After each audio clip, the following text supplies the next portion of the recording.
Your dictation will start within 5 seconds. Mr. Deputy Chairman, Sir, I beg to move that the bill to provide for the prevention, control and abatement of air pollution for the establishment with a view to carrying out the aforesaid purposes of boards for conferring on and assigning to such boards powers and functions relating thereto and for matters connected therewith as passed by the Lok Sabha be taken into consideration. Sir, it is a matter of great pleasure to me to pilot the Air Prevention and Control of Pollution Bill 1988, which was unanimously passed by the Lok Sabha. I am sure all members will agree with me that the problem of air pollution in the country, though not so serious as that of water pollution, should not be neglected as some of our cities like Delhi, Calcutta, Bombay, Kanpur, etc. are already feeling its effects. It has therefore become necessary to bring in legislation to control air pollution as prevention is always better and cheaper than cure, and this is especially so in environmental pollution control matters. Before bringing in this legislation, an exercise was made in my ministry to see whether the existing legislation could be suitably modified to deal with this problem. Though there are certain provisions in the Factories Act, Criminal Procedure Code, and Smoke Nuisance Act, they have been found to be inadequate. Hence, the need for a comprehensive legislation to deal with all aspects of air pollution was felt.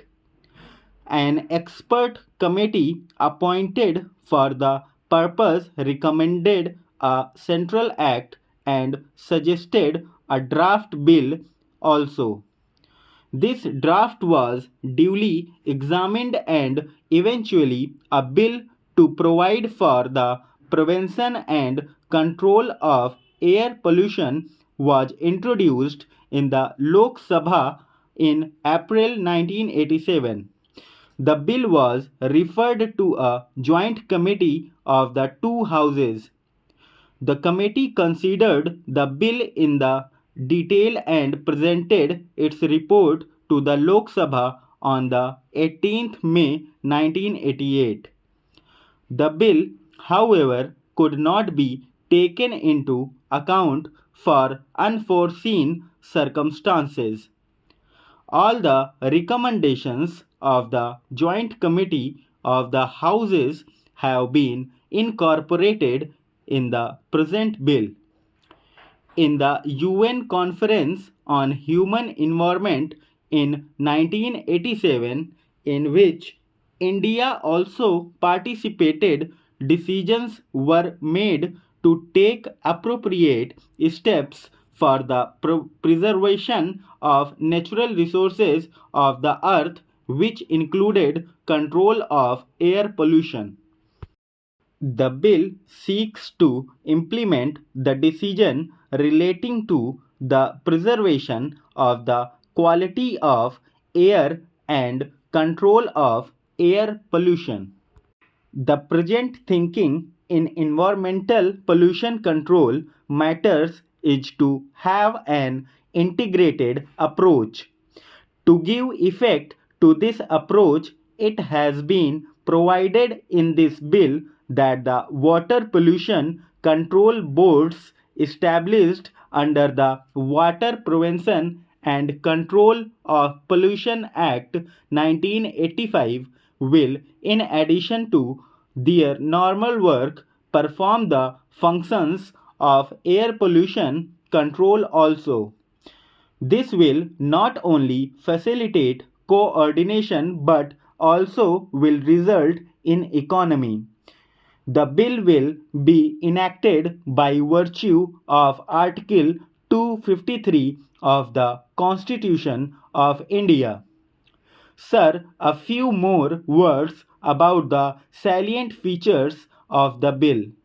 This bill will apply to the whole of India.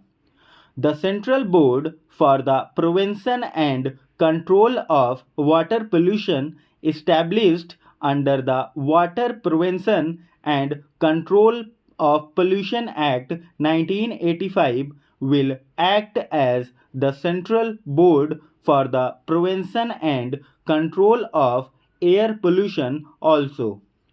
The state boards for the prevention and control of water pollution, established by the state governments which have adopted the Water Prevention and Control of Pollution Act 1985, will perform the functions of the state air pollution control boards also.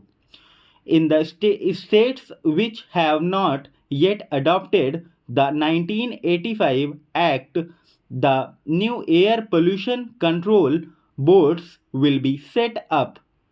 However, we are requesting these states also to adopt the 1985 Act and constitute the state boards so that there will be uniformity all over the country.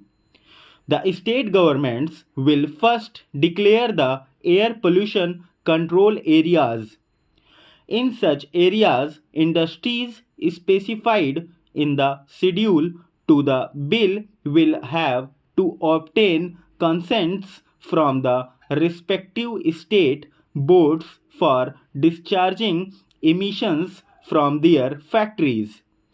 The state boards will lay down the specifications for emission discharge and the particulars of the control equipment that should be put up to abate air pollution. Failure to comply with the consent conditions will render the industrial units liable to prosecution. However, reasonable time will be given for existing industrial units to install the control equipments. The state governments will also issue necessary instructions to ensure that the automobile exhausts do not exceed the specifications laid down by the respective state boards. This bill will, however, not apply to ships and aircrafts.